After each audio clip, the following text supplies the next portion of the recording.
কবরে আসবা না। কেন জানি কবর কিন্তু মুসলমান ছাড়া কাউকে ছাড়বে না। মীর শিকারের বাবা মনে মনে ধরে নে,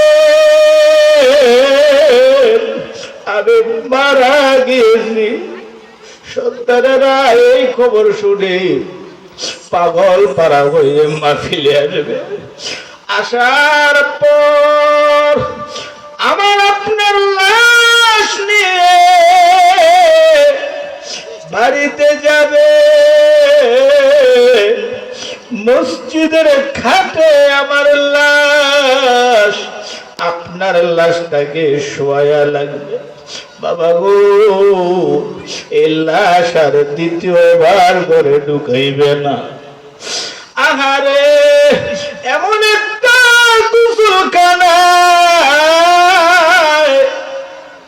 আমার আপনার গোসল দিবে, রেডিমেড একটা গোসলখানা বানাইবে। বাবা গো,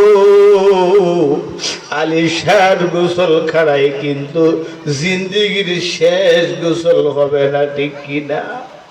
টাচ করে একটা গোসলখানা বানাইছেন, লক্ষ লক্ষ টাকা ব্যয় করে গোসলখানা বানাইছেন, খুব সুন্দরভাবে সাজানো। এই গোসলখানায় আমার আপনার জীবনের শেষ গোসল হবে না। বাবা গোসল করাইয়া আবার এমন একটা খাটে শোয়াইব, মসজিদের অবহেলিত খাটে, মসজিদের বারান্দার অবহেলিত খাটে আমাকে শোয়াইবে, আপনার লাশ শোয়াইবে। এমন একটা সাদা মার্কিন কাপড় পরাইবে। বাবা গো, পুরুষের জন্য 3 টুকরা, মহিলাদের জন্য 5 টুকরা কাপড়ের কাপড় পরাইয়া আমার আপনার লাশকে 3টা বাদ দিবে, একটা বাদ 2 পা দিবে, আরেকটা বাদ কোমর বরাবর দিবে, আরেকটা বাদ মাথায় দিবে। 3টা বাদ দিয়া আমার আপনার লাশ লইয়া তারা কবরে রওনা দিবে।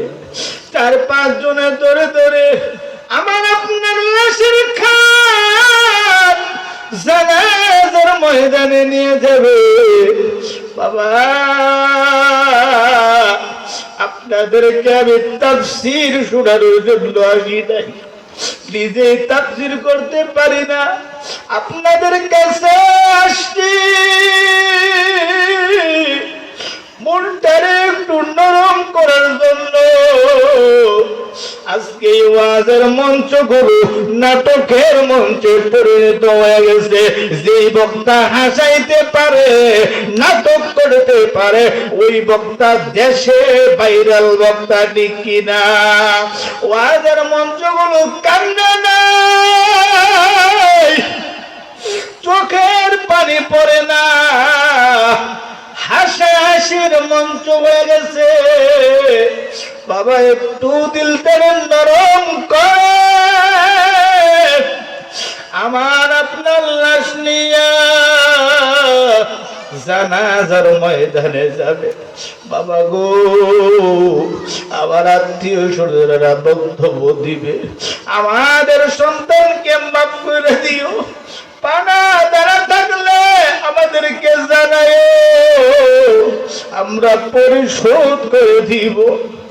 2-4-5 মিনিটে জানাজা শেষ হয়ে যাবে। জানাজা পড়ার পর 4 জন কি 6 জন ধরে আমার লাশের খাট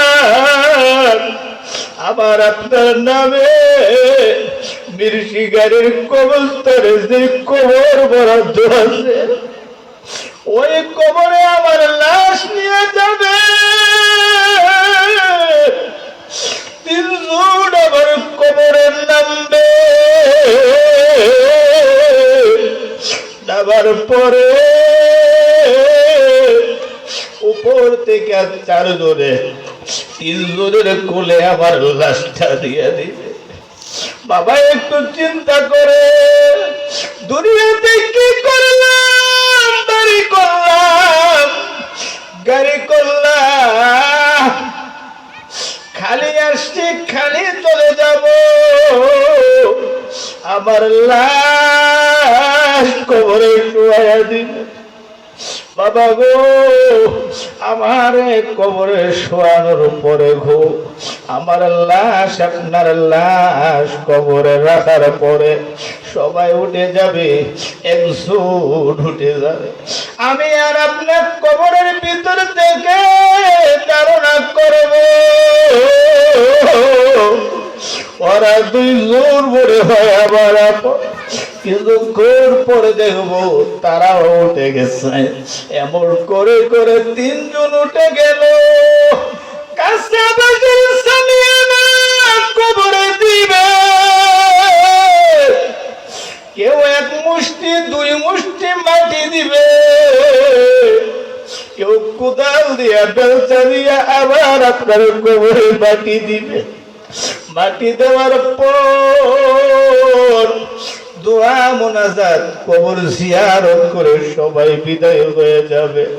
আমি আপনি মির্শিগারের কবরে পড়ে থাকবো আর ডাক দিয়ে বলবো, সন্তানেরা কোথায় যাও? তোদের পায়ের আওয়াজ আমি শুনতে পাই, আবার দেওয়া বাড়িতে যাও, আবার দেওয়া ঘরে তুমি থাকবা।